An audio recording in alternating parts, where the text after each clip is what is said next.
Hello friends, welcome back to my channel. तो आज के इस वीडियो में मैं आपको एक्सप्लेन करने वाली हूँ 2023 में आई सीरीज द ट्रायल। तो चलिए विदाउट वेस्टिंग टाइम सीरीज का एक्सप्लेनेशन स्टार्ट करते हैं।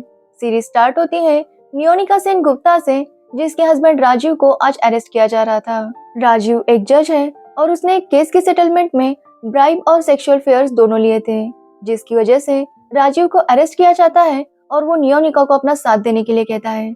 नियोनिका अकेले में उसे थप्पड़ मारती है, लेकिन सबके सामने उसका साथ देती है। यही बात रिपोर्टर दक्ष सबको चिल्ला चिल्ला कर बता रहा था कि नियोनिका कैसी वाइफ है जो अपने हस्बैंड का साथ दे रही है। अब नियोनिका की बात करें तो शादी के पहले वो टॉप की लॉयर थी, लेकिन शादी के बाद उसने काम बंद कर दिया था। राजीव और नियोनिका की दो बेटियां हैं, जिनका नाम अनन्या और अनायरा है। अब उनके पापा राजीव का वीडियो हर तरफ वायरल हो गया था, जिसकी वजह से सब लोग उन्हें चिढ़ा रहे थे और ये बात वो दोनों ही बर्दाश्त नहीं कर पा रही थी। लेकिन नियोनिका उन्हें समझाती है कि जो कुछ भी हुआ है उन्हें उस सब के साथ डील करना होगा। अब राजीव की सारी प्रॉपर्टी सील हो गई थी, इसलिए नियोनिका को उसका घर भी छोड़ना पड़ रहा था। नियोनिका हर जगह जॉब ढूंढती है, लेकिन उसका 10 साल का गैप हो गया था, जिसकी वजह से उसे जॉब नहीं मिलता।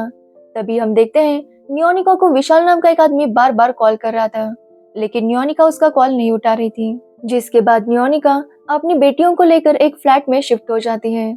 उस फ्लैट को वो सेट करती है, तभी वहाँ पर इल्लास आता है। अब इल्लास की बात करें तो वो राजीव का फ्रेंड था और साथ ही एक पॉलिटिकल कंसल्टेंट। इल्लास चाहता है कि राजीव जल्द से जल्द बाहर आ जाए। और रही बात राजीव के माँ की, तो वो भी यही चाहती है। वो चाहती है कि नियोनिका राजीव को माफ करे, क्योंकि उससे एक छोटी सी गलती हुई है। लेकिन नियोनिका राजीव को इतनी आसानी से माफ नहीं करने वाली थी। इलियास नियोनिका से कहता है कि वो चाहे तो उसे जॉब दिला सकता है, लेकिन नियोनिका उससे कोई भी मदद नहीं लेना चाहती थी। इसलिए वो विशाल से कांटेक्ट करती है और विशाल के यहाँ जॉब ज्वाइन कर लेती है। अब विशाल की बात करें तो विशाल नियोनिका का एक्स बॉयफ्रेंड था। जब वो कॉलेज में थे तो डेट कर रहे थे, लेकिन किसी बात की वजह से उनका ब्रेकअप हो गया।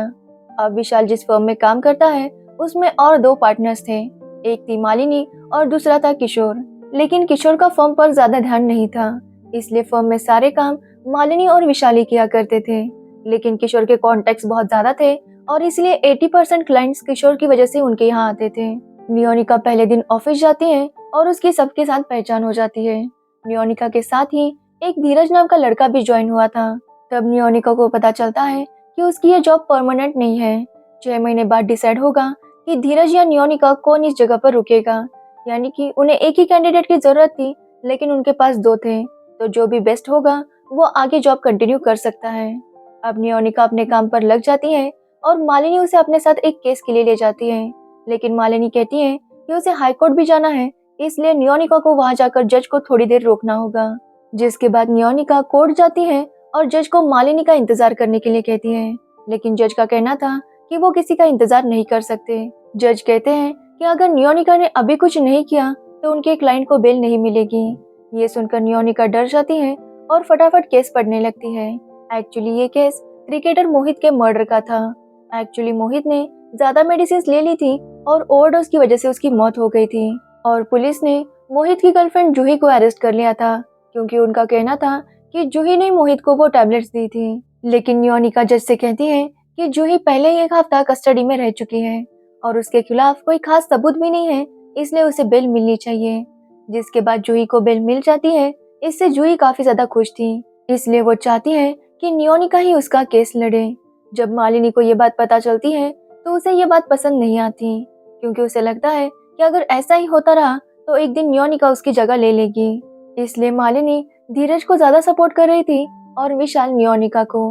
अब नियोनिका की मुलाकात सना से होती है, जो उसे सबूत ढूंढने में मदद करने वाली थी। जिसके बाद नियोनिका और सना जाकर जूही से मिलते हैं और जूही उन्हें सब कुछ सच बता देती है।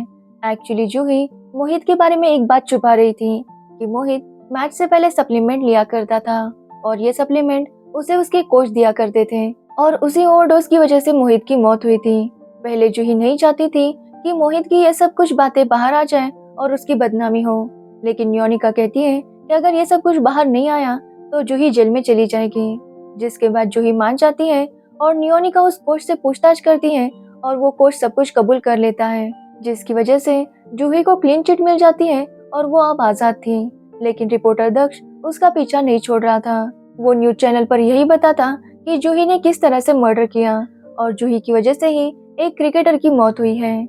जूही इन सब बातों से काफी ज्यादा परेशान हो गई थी क्योंकि उसकी बहुत बदनामी हो गई थी। भले ही कोर्ट ने उसे इनोसेंट बोल दिया हो, लेकिन रिपोर्टर दक्ष की वजह से वो काफी परेशान थी।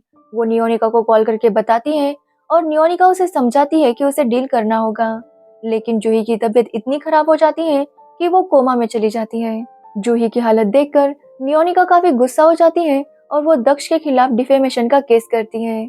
जूही के मम्मी पापा भी इस बात के लिए मान गए थे और नियोनिका ही उसका केस लड़ रही थी। दक्ष को जब इस बारे में पता चलता है तो वो नियोनिका के बारे में और बुरी बातें करने लगता है कि उसका हस्बैंड किस तरह सेक्सुअल फेवर लिया करता था और शायद ये उनका फैमिली बिजनेस है। जिसके बाद दक्ष को कोर्ट आना पड़ता है और नियोनिका उससे क्वेश्चंस करती है कि उसने जूही को मर्डरर क्यों कहा।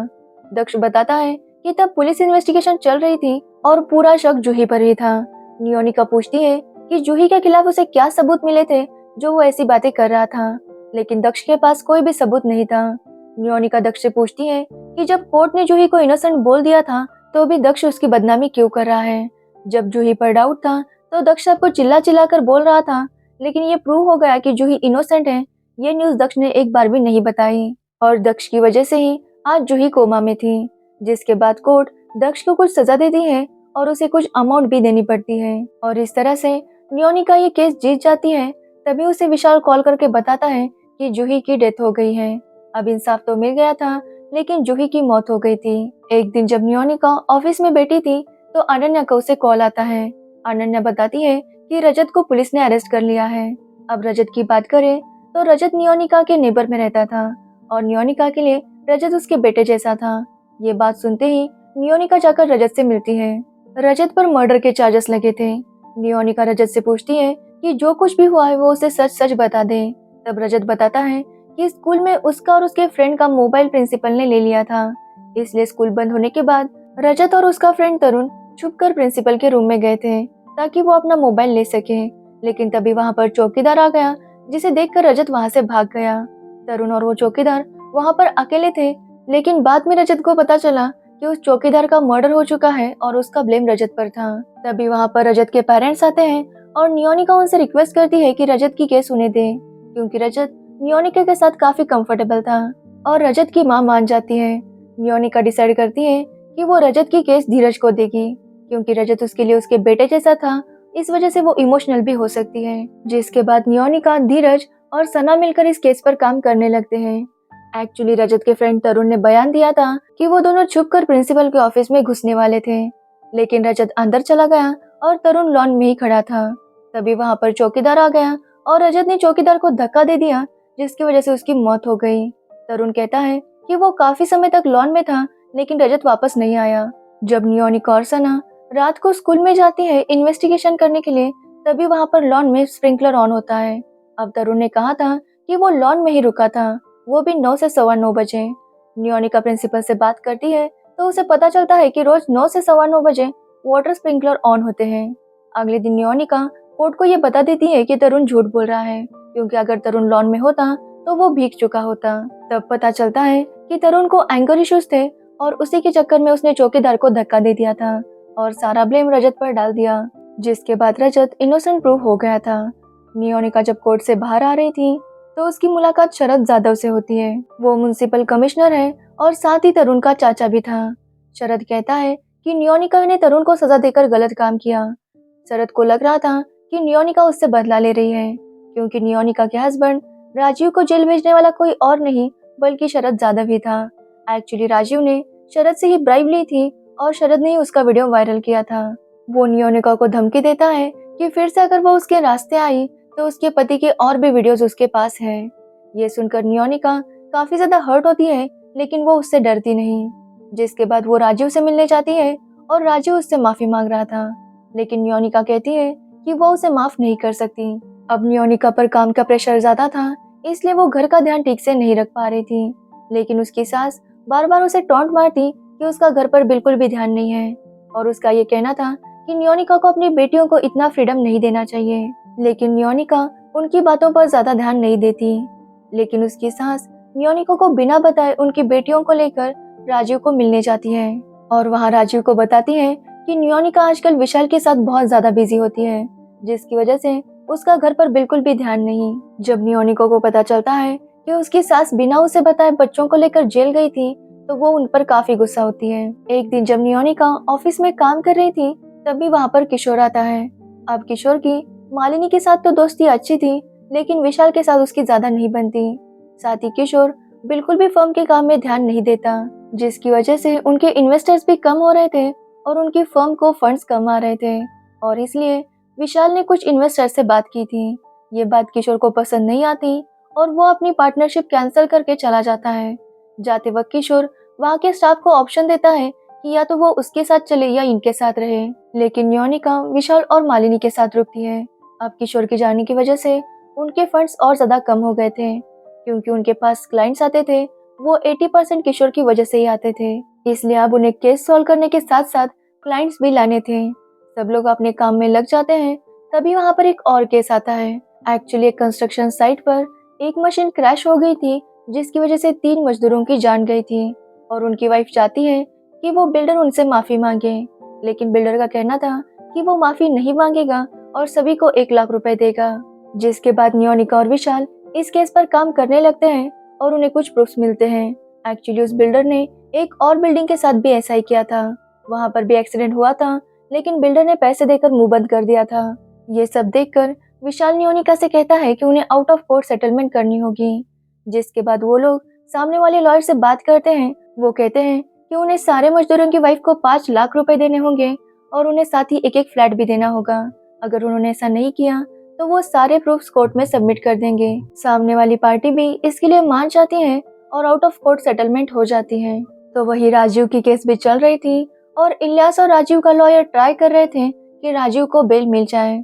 और आखिरकार बहुत से जुगाड़ करने के बाद राजीव को बेल मिल जाती है और राजीव वापस घर आ जाता है। राजीव जेल से आने के बाद बहुत ही अच्छा बन रहा था, लेकिन नियोनिका उसे माफ नहीं कर रही थी और इस बात के लिए भी नियोनिका की सास उसे ताने दे रही थी। लेकिन राजीव डिसाइड करता है कि वो केस से ज्यादा फैमिली पर फोकस करेगा। जिसके बाद राजीव बच्चों का भी ठीक से ध्यान रख रहा था। तो वही नियोनिका अपने काम की वजह से विशाल के साथ दूसरे गांव जाने वाली थी, लेकिन राजीव को ये बात पसंद नहीं आती।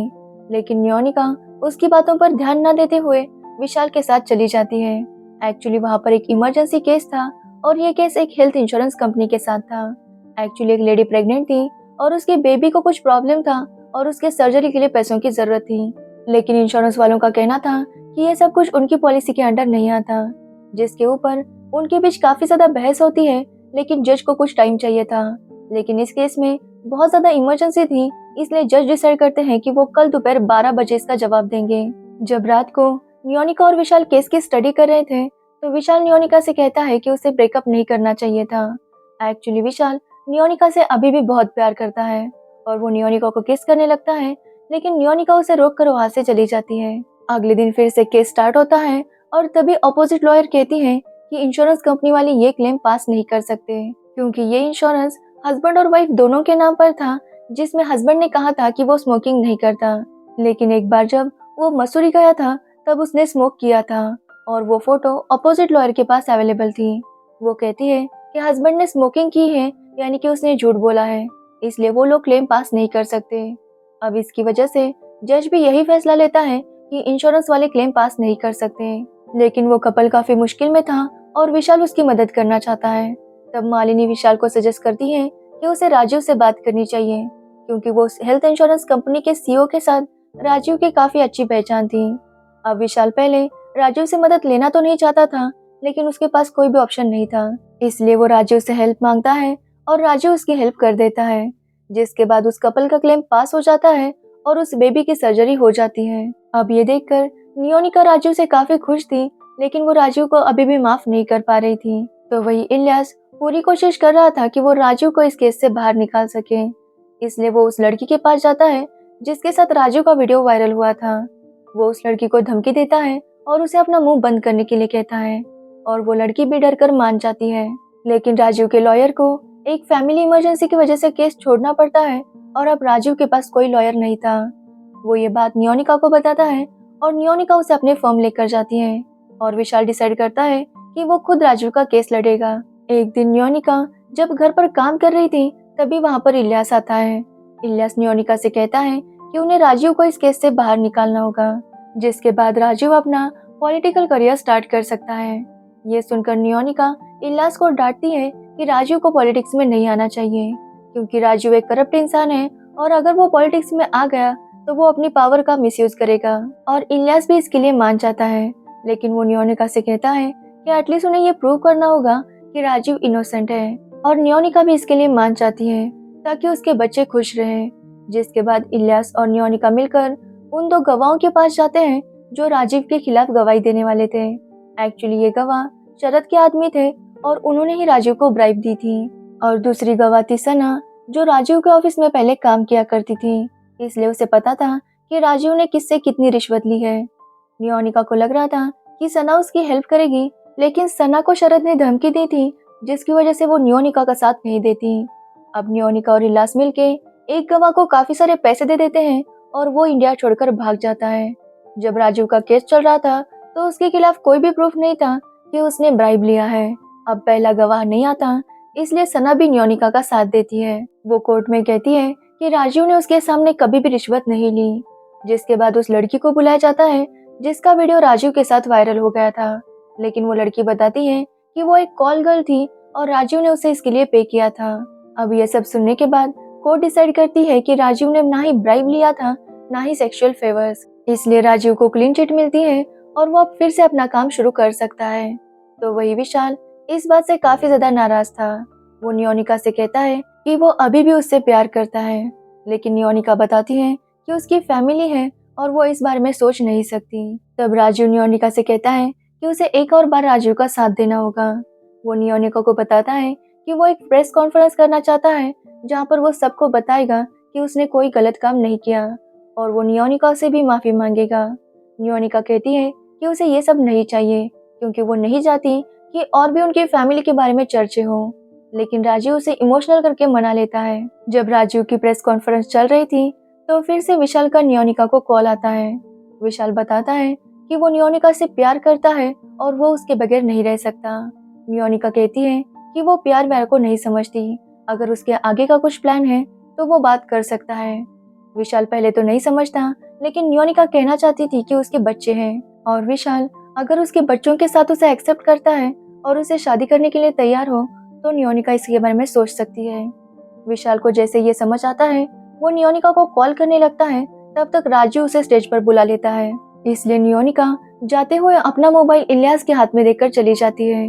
तभी उसे विशाल कॉल करने लगता है, लेकिन वो कॉल नहीं उठाती तो वो नियोनिका को एक वॉइस नोट भेजता है जिसमें उसने कहा था कि वो नियोनिका से बहुत प्यार करता है और वो उसे उसकी बेटियों के साथ अपनाने के लिए तैयार है और वो दोनों शादी कर सकते हैं। वो नियोनिका से कहता है कि अगर उसकी हाँ है तो वो उसे हाँ कर मैसेज करे और अगर उसकी ना है तो वो इस मैसेज को डिलीट कर दे। इलियास उस वॉइस नोट को पढ़ता है और डिलीट कर देता है। तो वही राजू प्रेस को बताता है कि वो कितना ज्यादा इनोसेंट है और अब से वो एक नई जिंदगी की शुरुआत करेगा। वो कहता है कि इस बार वो स्टेट इलेक्शन में खड़ा होने वाला है और इस सब में उसकी वाइफ नियोनिका उसका साथ देगी। अब नियोनिका ये सुनकर शॉक थी, क्योंकि इस बारे में राजू ने उसे कुछ भी नहीं बताया था। नियोनिका जानती है कि अगर राजू पॉलिटिक्स में आ गया तो वो कोई शरीफ आदमी बनकर नहीं रहेगा, वो अपनी पावर का जरूर मिसयूज करेगा और यहीं पर ये सीरीज एंड हो जाती है। तो अगर आपको इस सीरीज की स्टोरी और मेरा एक्सप्लेनेशन पसंद आया हो तो वीडियो को लाइक कमेंट शेयर जरूर करना और मेरे चैनल को सब्सक्राइब करना बिल्कुल मत भूलना। Thanks for watching the video.